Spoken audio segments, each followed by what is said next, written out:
#AskDrJohnWatson type చేసి మీ questions అడగండి, తప్పకుండా రిప్లై చేస్తాను. నవీన్ సూర్య C7Q crawling sensation on scalp and beard and also hair falling in that area, please reply sir. తలలో ఏదో పాకుతున్నట్టు sensation రావడము, beard లో కూడా అలా పాకుతున్నట్టు సెన్సేషన్ రావడము, తర్వాత హెయిర్ ఫాల్ అవ్వడము, ఇది ప్రాబ్లం. ఇటువంటి పెరస్థీషియాస్ తలలో అవ్వడం కొన్ని కండిషన్స్ ఉన్నప్పుడు జరుగుతుంది.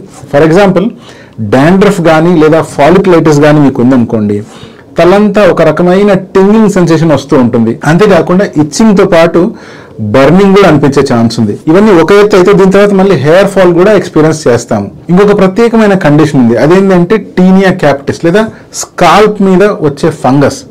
ఈ టీనియా క్యాపిటిస్ కి ఇంకో తమ్ముడు కూడా ఉన్నాడు, అదే టీనియా బార్బే. అంటే ఇది బియర్డ్ కి వచ్చే ఫంగస్. సో ఈ రెండు కండిషన్లలో కూడా మనకు స్కాల్ప్ మీద కానీ లేదా బియర్డ్ మీద కానీ ఒక రకమైన క్రాలింగ్ సెన్సేషన్స్ అనిపించే అవకాశం ఉంది. ఇది ఒక ఫంగస్ అనే పారాసైట్ మన స్కాల్ప్ మీద కానీ బియర్డ్ మీద కానీ వచ్చి ఉంటుంది కాబట్టి ఇటువంటి సెన్సేషన్స్ ఎలిసిట్ అవుతాయి. ఇంకో కండిషన్ అంటే కామన్ గా మనం అబ్జర్వ్ చేసేది బట్టతల, ఏదైతే జెనెటిక్ బాల్డ్నెస్, ఆండ్రోజెనెటిక్ అలోపేషియా ఏదైతే వస్తుందో దీంట్లో కూడా హెయిర్ లాస్ అయ్యే కంటే ముందు కొంచెము టింగింగ్ సెన్సేషన్ నోటీస్ చేస్తాం. స్కాల్ప్ డిసెస్థీసియాస్ అంటాం. అంటే మన స్కాల్ప్ మీద కానీ బియర్డ్ ఏరియాలో కానీ స్కిన్ ఏరియాలో కానీ చిన్ని నరాలు దెబ్బతిన్నాయి అనుకోండి, అటువంటి సిచ్యువేషన్లో కూడా పెరస్థీషియాస్ వస్తాయి.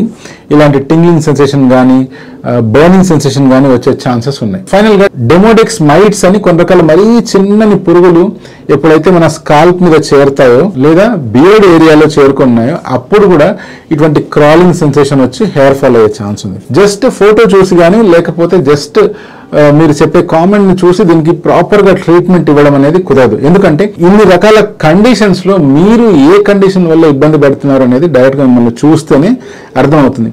మీరు చేయవలసిన పని ఏంటంటే దగ్గరలో ఉన్న డర్మటాలజిస్ట్ దగ్గరికి వెళ్ళండి, ఈ సిచ్యువేషన్ ని క్లియర్గా ఎక్స్ప్లెయిన్ చేయండి. వాళ్ళు మీకు టెస్ట్ చేసేటప్పుడు వీటన్నిటిని మైండ్లో ఉంచుకొని స్టెప్ బై స్టెప్ ఒక్కొక్క దాన్ని రూల్ అవుట్ చేసుకుంటూ ఫైనల్గా డయాగ్నోస్ చేసి దానికి కావాల్సిన ట్రీట్మెంట్ అందిస్తారు. అండ్ ఇలా లాస్ అయిన హెయిర్ని సాధ్యమైనంత వరకు సంపాదించుకోవచ్చు. అన్లెస్ అంటే అది పర్మనెంట్ లాస్ జరిగింది అంటే అప్పుడు మళ్ళీ మనం హెయిర్ ట్రాన్స్ప్లాంటేషన్ చేసి ఆ ఏరియాలో హెయిర్ని రీగ్రో చేసుకోవచ్చు.